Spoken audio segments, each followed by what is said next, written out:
একদিকে হ্যাট্রিক করে পুরো ফুটবল বিশ্বকে আবারও মেসিময় করে তুলেছেন লিওনেল মেসি, কিন্তু ঠিক সেই ম্যাচেই ঘটে গেছে এমন একটি ঘটনা যা এখন সোশ্যাল মিডিয়াতে তৈরি করেছে তীব্র বিতর্ক। অনেকের প্রশ্ন, মেসির এই ট্র্যাকল কি সরাসরি লাল কার্ড পাওয়ার মতো ছিল না? আর যদি একই ফাউল অন্য কোনো খেলোয়াড় করতেন তাহলে কি রেফারি একই সিদ্ধান্ত নিতেন? ফিফার নিয়ম, ভিউয়ার বিশ্লেষণ এবং ফুটবল বিশ্লেষকদের মতামত নিয়ে আজকের এই বিশেষ প্রতিবেদন জানার চেষ্টা করব পুরো সত্য ঘটনা। আর্জেন্টিনা ও আলজেরিয়ার ম্যাচের 32তম মিনিট। মাঠে তখন আর্জেন্টিনা আক্রমণে ব্যস্ত, বল নিয়ে এগিয়ে যাচ্ছিলেন লিওনেল মেসি। ঠিক সেই সময় আলজেরিয়ার অধিনায়ক আইসা মান্দির সঙ্গে সংঘর্ষে জড়িয়ে পড়েন তিনি।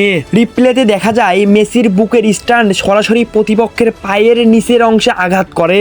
ঘটনার পরপরই আলজেরিয়ার খেলোয়াড় ব্যথায় মাটিতে লুটিয়ে পড়েন। স্বাভাবিকভাবেই অনেকেই ধারণা করেছিলেন অন্তত একটি হলুদ কার্ড দেওয়া হবে, কিন্তু বিস্ময়করভাবে পোল্যান্ডের অভিজ্ঞ রেফারি সিমন মার্সেনিয়াক কোনো কার্ডই দেখাননি। এরপর থেকেই শুরু হয় বিতর্ক। ভিডিওটি মুহূর্তের মধ্যেই এক্স, ফেসবুক, ইনস্টাগ্রাম এবং ফুটবল ভিত্তিক বিভিন্ন প্ল্যাটফর্মে ছড়িয়ে পড়ে বারুদের মতো। অনেক সমর্থকের দাবি এটি ছিল বিপজ্জনক ট্র্যাকল। তাদের মতে বুটের স্ট্যান্ড প্রতিপক্ষের পায়ে লাগলে সাধারণত রেফারিরা অত্যন্ত হলুদ কার্ড দেখিয়ে থাকেন। অন্যদিকে মেসি সমর্থকদের যুক্তি ভিন্ন। তাদের দাবি মেসির দৃষ্টি পুরোপুরি বলের দিকে ছিল, তিনি ইচ্ছাকৃতভাবে প্রতিপক্ষকে আঘাত করতে দেননি। ফলে ঘটনাটিকে দুর্ঘটনাজনিত সংঘর্ষ হিসেবেই দেখা উচিত।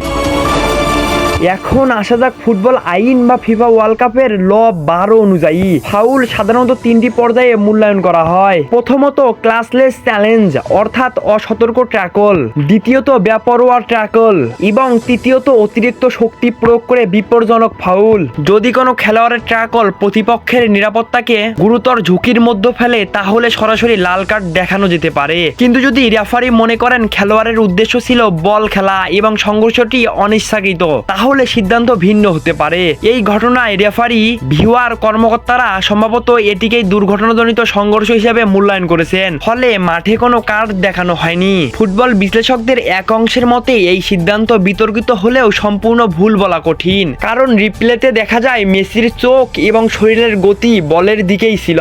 অন্যদিকে সমালোচকদের বক্তব্য, স্ট্যান্ড উঁচু থাকায় অন্তত একটি হলুদ কার্ড প্রাপ্য ছিল মেসি। ফুটবলার এবং বিশ্লেষকদের মধ্যেও মতভেদ দেখা গেছে। কেউ বলছেন রেফারি সঠিক সিদ্ধান্ত নিয়েছেন, আবার কেউ মনে করছেন তারকা খেলোয়াড় হওয়ার কারণেই মেসি কিছুটা সুবিধা পেয়েছেন। তাহলে প্রশ্ন থেকে যাচ্ছে, এটা কি সত্যি সাধারণ ফুটবল দুর্ঘটনা ছিল, নাকি বিশ্বের সবচেয়ে বড় তারকাদের একজন হওয়ার কারণে শাস্তি এড়িয়ে গেলেন লিওনেল মেসি? আপনাদের মতে এই ট্যাকলের জন্য কি হওয়া উচিত ছিল?